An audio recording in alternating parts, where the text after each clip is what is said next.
ఓం శ్రీ మహాగణాధిపతియే నమః. ఓం శ్రీ మాత్రే నమః. ఓం శ్రీ గురుభ్యో నమః. హరి ఓం. వీక్షణ మహాశైనులకు నా నమస్కారములు. ఇప్పుడు రాశి చక్రంలో 4వ రాశి అయిన కర్కాటక రాశి గురించి తెలుసుకునే ప్రయత్నం చేద్దాం. కర్కాటక రాశి అనగా పునర్వసు 4వ పాదం, పుష్యమి 1, 2, 3, 4 పాదములు, ఆశ్లేష 1, 2, 3, 4 పాదములు కలిస్తే కర్కాటక రాశి అవుతుంది. ఈ రాశి యొక్క అధిపతి చూడగలిగితే చంద్రుడు. అలాగే వీరి యొక్క తత్వం చూడగలిగితే జలతత్వం అని చెప్పుకోవచ్చు. చరరాశి కూడా అనగలుగుతారు. ఈ రాశి వారికి ముఖ్యంగా చూడగలిగితే వీరు కొంచెం నత్తనడకలాగా నడిచే విధంగా ఉంటుంది. వీళ్ళ జీవితం మొత్తం అన్నిటికీ నెమ్మదిగా నీరసంగా సాగుతూ ఉంటుంది. ఎటువంటి రిస్క్ అనేది చేసే విధంగా ఉండదు. ఏది చేద్దామనుకున్నా తలరాతలో ఉన్నదే జరిగిద్ది, లేనిది అద్భుతాలు ఏమి జరగవు కదా మనకి అని వీళ్ళలో వీరే నిరాశ చెంది ముందుకు సాగకుండా వెనక్కి పడే అవకాశం ఉన్నది. వీరి యొక్క ఆలోచన శక్తి కానీ వీరి యొక్క తెలివితేటలు కానీ చాలా అద్భుతంగా ప్రణాళిక చేయగలిగితే రాణిస్తారని చెప్పుకోవచ్చు. కానీ వీరి యొక్క బద్ధకం కారణంగా, వీరి యొక్క నీరసత్వం కారణంగా, ప్రోత్సాహత లేక కారణంగా వీళ్ళు కొంచెం వెనకబడే అవకాశం ఉన్నది.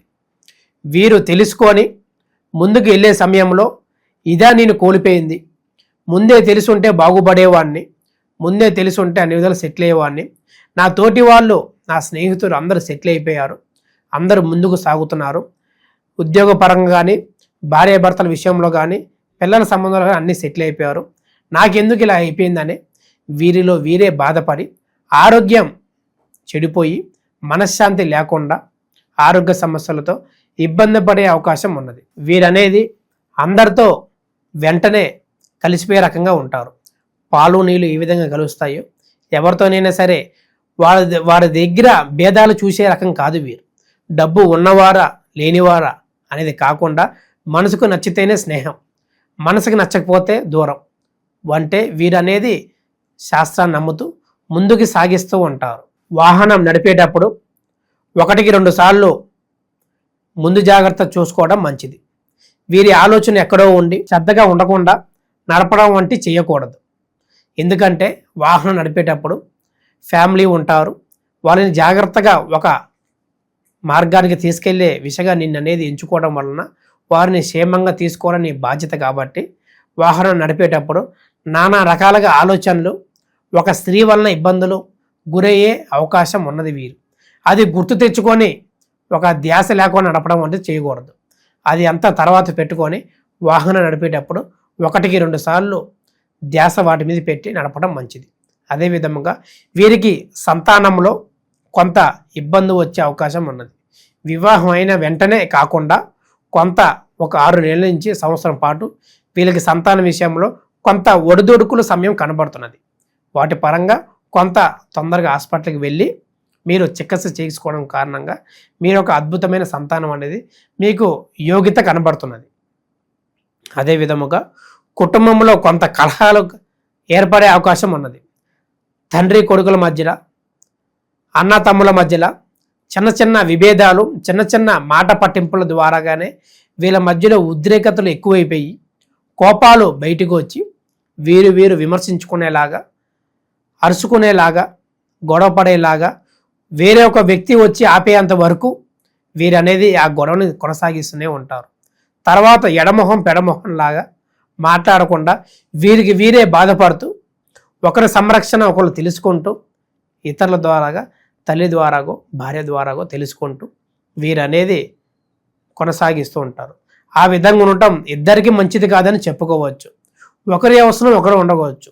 ఎంతైనా ఒక తండ్రి ఒక కొడుకు కాబట్టి, ఒక అన్న ఒక తమ్ముడు కాబట్టి చిన్న చిన్న విభేదాలు వస్తూ ఉంటాయి.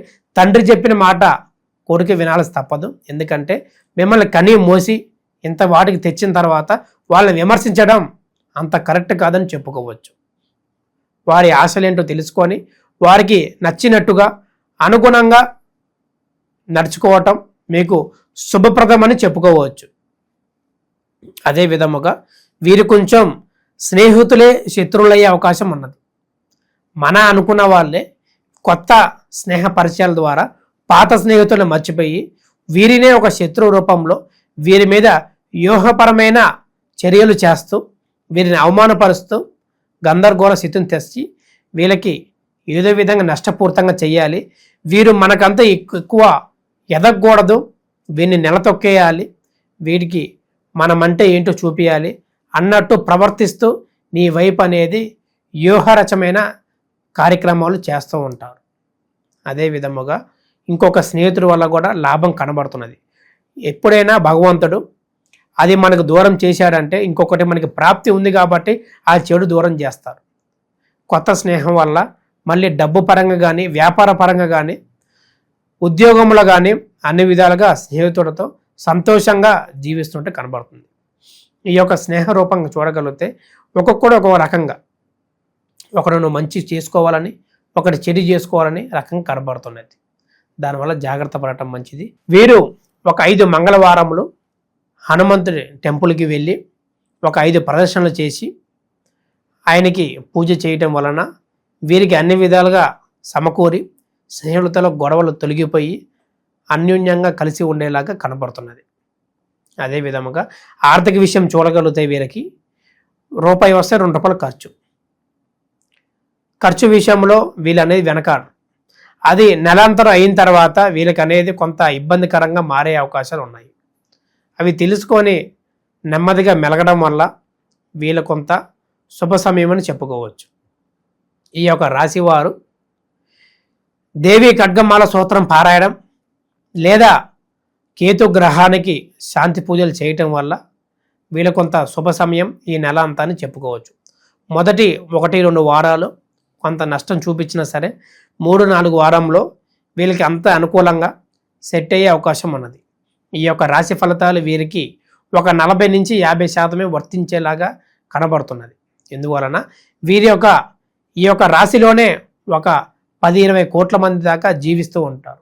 అందరికీ ఒకే విధంగా నడుస్తుందని చెప్పలేం. దానివలన వీరి యొక్క వ్యక్తిగత జాతకాన్ని తెలుసుకొని వీరి యొక్క జాతకం చక్రం కుండలి ద్వారా వీరికి అసలు ఏమి జరుగుతుంది ఏమిటి, వీరి యొక్క రాశి నక్షత్రం లగ్నం గ్రహస్థితులు ఏ విధంగా సంచరిస్తున్నాయి, వీరికి అసలు ఏమి జరుగుతుంది, దశ ఏమిటి, జరగబోయేది జరిగేది ఏమిటి, వివాహం ఎలా ఉంది, ఆర్థిక పరిస్థితి ఎలా ఉంది, భార్యాభర్తల మధ్య కలహాలు ఏ విధంగా వస్తున్నాయి, వీరి దగ్గర పరిష్కారం ఏమిటి అనే విధానం మేము పరిహారం చెప్పే విధంగా సందేహాలు ఏమున్నా సరే తీర్చే విధంగా చేస్తాము. మీరు కింద కనబడుతున్న నంబర్కి సంప్రదించి మీ యొక్క సందేహాలను అడగవలసిందిగా కోరుతున్నాం. శుభం. సర్వజన సుఖినో భవంతు.